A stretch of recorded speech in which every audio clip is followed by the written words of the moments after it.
Hello friends, मैं प्रीति तोमर आपका अपने यूट्यूब चैनल ज्ञानम एंड फन में स्वागत करती हूँ। आज मैं विज्ञान के क्वेश्चंस लेके आई हूँ जो बहुत ही इंपॉर्टेंट है। चलिए पहले स्टार्ट करते हैं। क्वेश्चन नंबर फर्स्ट है, किसी रासायनिक अभिक्रिया का निर्धारण होता है। तो रासायनिक अभिक्रिया का निर्धारण कैसे होता है? अवस्था में परिवर्तन हो, रंग में परिवर्तन हो, तापमान में परिवर्तन हो, उपरोक्त में से कोई या सभी। ये गलत प्रिंट हो गया है, ये होगा उपरोक्त सभी। तो इसका राइट आंसर होगा उपरोक्त सभी। किसी रासायनिक अभिक्रिया का निर्धारण जब होता है उसकी अवस्था में भी परिवर्तन हो सकता है, रंग में भी हो सकता है और तापमान में। तो इसका राइट आंसर होगा उपरोक्त सभी। क्वेश्चन नंबर सेकेंड है, यदि मैग्नीशियम रेवन को वायु में दहन किया जाए तो चमकदार श्वेत लौ उत्पन्न होती है एवं यह श्वेत चूर्ण में परिवर्तित हो जाता है। ये चूर्ण रासायनिक रूप से है। इसका राइट आंसर होगा मैग्नीशियम ऑक्साइड। यदि मैग्नीशियम रेवन को वायु में दहन किया जाए तो चमकदार श्वेत लौ उत्पन्न होती है। यह श्वेत चूर्ण में परिवर्तित हो जाती है। तो यह श्वेत चूर्ण क्या हो जाता है, क्या कहलाता है? Magnesium oxide. क्वेश्चन नंबर 3 है, कैल्शियम ऑक्साइड की जल के साथ अभिक्रिया किस प्रकार की होती है? कैल्शियम ऑक्साइड की जल के साथ अभिक्रिया किस प्रकार की होती है? तो इसका राइट आंसर होगा ऊष्माक्षेपी अभिक्रिया। तो इसका राइट आंसर बी है, ऊष्माक्षेपी अभिक्रिया। क्वेश्चन नंबर 4 है, निम्नलिखित में से कौन सा भौतिक परिवर्तन नहीं है? तो इसमें ये बताना है कि भौतिक परिवर्तन कौन सा नहीं है। इसका राइट आंसर होगा बी, एलपीजी का दहन। तो ये उबलते पानी से जल वाष्प बनना, बर्फ का पिघलकर जल बनना, नमक का पानी में घुलना, ये सारे कौन से हैं? भौतिक परिवर्तन हैं। और एलपीजी का जो दहन होता है, जो हमारी सिलेंडरों में भरी होती है एलपीजी, उसका जो जलना है वो भौतिक परिवर्तन नहीं है। नेक्स्ट क्वेश्चन है, जल का विद्युत अपघटन एक अपघटन अभिक्रिया है। हाइड्रोजन एवं ऑक्सीजन के निकलने में मोल अनुपात होगा। तो इसका राइट आंसर होगा 2:1। इसका 2:1 कैसे होगा? जल का सूत्र होता है H2O, जिसमें हाइड्रोजन के 2 मॉलिक्यूल होते हैं और ऑक्सीजन का 1। जब ये अपघटित होता है, जल H2O जब अपघटित होता है तो इसमें हाइड्रोजन के 2 मॉलिक्यूल निकलते हैं और ऑक्सीजन का 1 मॉलिक्यूल अपघटित होता है, यानी अलग अलग हो जाते हैं। तो इसका अनुपात कैसे होगा? 2:1। क्वेश्चन नंबर 6 है, देर तक सिल्वर क्लोराइड को सूर्य के प्रकाश में रखने पर वह काला पड़ जाता है, क्योंकि अब इसका राइट आंसर, सिल्वर क्लोराइड को सूर्य के प्रकाश में ज़्यादा देर तक रख देते हैं तो वह काला क्यों पड़ जाता है? इसका राइट आंसर होगा, क्योंकि सिल्वर क्लोराइड के विखंडन में सिल्वर बनता है। जब सिल्वर क्लोराइड को सूर्य के प्रकाश में रखते हैं तो ये विखंडित होता है और जिससे क्या बनता है? सिल्वर, जो कि काला पड़ जाता है। क्वेश्चन नंबर 7 है, सूर्य के प्रकाश में श्वेत रंग का सिल्वर क्लोराइड धूसर रंग का हो जाता है। यह अभिक्रिया उदाहरण है।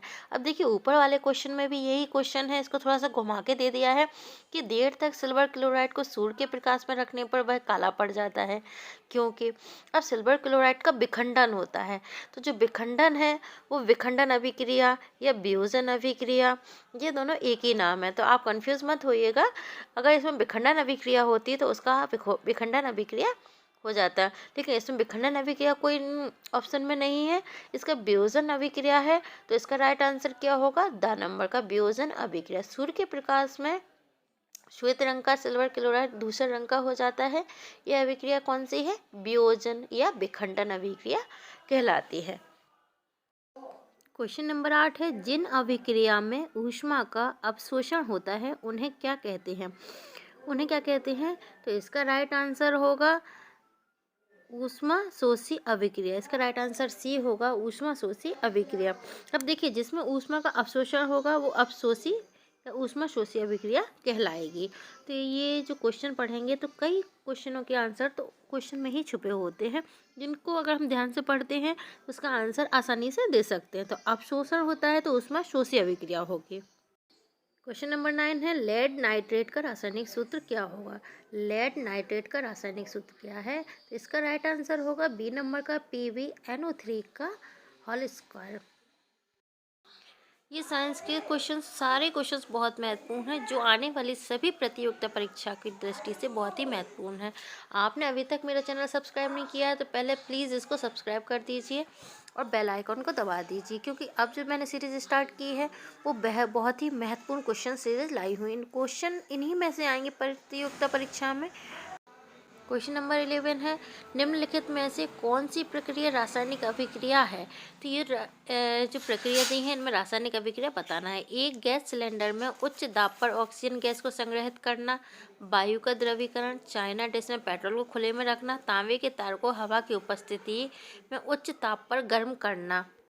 इसका राइट आंसर है द, तांबे के तार को हवा की उपस्थिति में उच्च ताप पर गर्म करना है। ये रासायनिक अभिक्रिया है, बाकी जो सभी अभिक्रियाएं हैं वो भौतिक अभिक्रिया हैं। तो नेक्स्ट क्वेश्चन है, निम्नलिखित में से कौन सी एक रासायनिक अभिक्रिया नहीं है। अब इसमें क्या है, हमें ये तीनों रासायनिक अभिक्रिया होंगी, एक भौतिक अभिक्रिया होगी। तो इस लोह पदार्थों में जंग लगना, भोजन का पकना, बर्फ का पिघलना, कागज का गलना। तो इनमें हमें रासायनिक अभिक्रिया नहीं यानी भौतिक अभिक्रिया को बताना है। तो इसका राइट आंसर बर्फ का पिघलना। बर्फ का पिघलना भौतिक अभिक्रिया है और बाकी लोह पदार्थ में जंग लगना, भोजन का पकना और कागज का जलना ये रासायनिक अभिक्रिया है। क्वेश्चन नंबर 13 है, सोने और प्लेटिनम को गलाने वाले अम्ल का क्या नाम है। इसका राइट आंसर है एक्वा रेजिया। सोने और प्लेटिनम को गलाने वाले अम्ल का नाम क्या है, एक्वा रेजिया। क्वेश्चन नंबर 14 है, किसी रासायनिक अभिक्रिया में भाग लेने वाले पदार्थ क्या कहलाते हैं। तो किसी भी रासायनिक अभिक्रिया में भाग लेने वाले पदार्थ अभिकारक कहलाते हैं।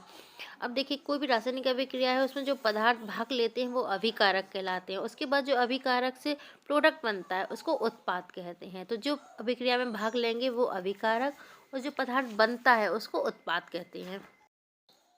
नेक्स्ट क्वेश्चन है, निम्नलिखित में से कौन सा लवण क्रिस्टलन जलयुक्त नहीं है।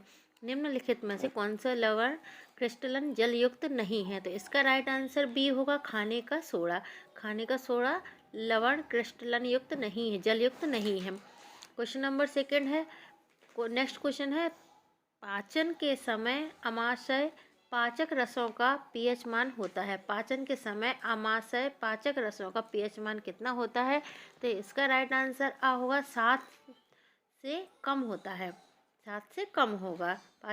पाचन के समय आमाशय पाचक रसों का पीएच मान 7 से कम होगा। नेक्स्ट क्वेश्चन है, निम्नलिखित में से कौन सा एक क्षारक नहीं है।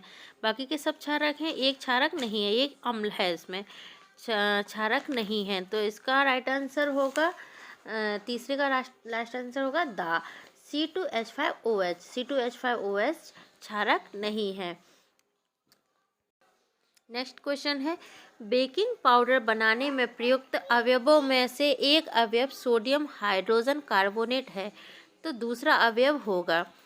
बेकिंग पाउडर बनाने में प्रयुक्त अवयवों में से यदि एक अवयव सोडियम हाइड्रोजन कार्बोनेट है तो दूसरा अवयव कौन सा होगा। तो इसका राइट आंसर होगा बी, टार्टरिक अम्ल। बी, टार्टरिक अम्ल। नेक्स्ट क्वेश्चन है, टमाटर में कौन सा अम्ल उपस्थित होता है। तो इसका राइट आंसर होगा बी, ऑक्जेलिक अम्ल। टमाटर में कौन सा अम्ल उपस्थित होता है, ऑक्जेलिक अम्ल। नेक्स्ट क्वेश्चन है, सोडियम कार्बोनेट एक क्षारीय लवण है क्योंकि यह निम्नलिखित का लवण होता है। सोडियम कार्बोनेट एक क्षारीय लवण है क्योंकि यह निम्नलिखित का लवण होता है। यह किस किस का लवण होता है। तो इसका राइट आंसर द होगा, दुर्बल अम्ल एवं प्रबल क्षारक। सोडियम कार्बोनेट दुर्बल अम्ल एवं प्रबल क्षारक का एक क्षारीय लवण है। नेक्स्ट क्वेश्चन है, अम्लों के लिए कौन सा कथन सत्य है। अम्लों के लिए कौन सा कथन सत्य है। तो इसका राइट आंसर होगा, खट्टा स्वाद नीले लिटमस को लाल कर देता है। अम्लों के लिए कौन सा कथन सत्य है। अम्ल क्या है, खट्टे होते हैं स्वाद में और यह नीले लिटमस को लाल कर देते हैं। नेक्स्ट क्वेश्चन है, पीएच स्केल की परास है। पीएच स्केल कितने इसके खाने होते हैं। तो पीएच स्केल की परास कितनी होती है। तो इसका राइट आंसर बा होगा 0 से 14। इसमें 0 से 14 खंड होते हैं। इसमें 7 होता है उदासीन। तो ये थे आज के मोस्ट इम्पोर्टेंट साइंस के 23 क्वेश्चंस। बहुत ही इम्पोर्टेंट है और यकीन मानिए परीक्षा में इन्हीं में से आएंगे, इसी तरह के क्वेश्चन आएंगे वर्ग 3 के लिए और सभी प्रतियोगिता परीक्षा के लिए साइंस के क्वेश्चन बहुत ही महत्वपूर्ण है। इन्हीं को देखिए, आगे जो सीरीज लेके आ रही हूँ इन्हीं में से क्वेश्चन पूछे जाएंगे, इनसे बाहर नहीं जाएंगे। तो इसे प्लीज़ अच्छे से देखिएगा और चैनल सब्सक्राइब नहीं किया है तो कर लीजिएगा। Thank you.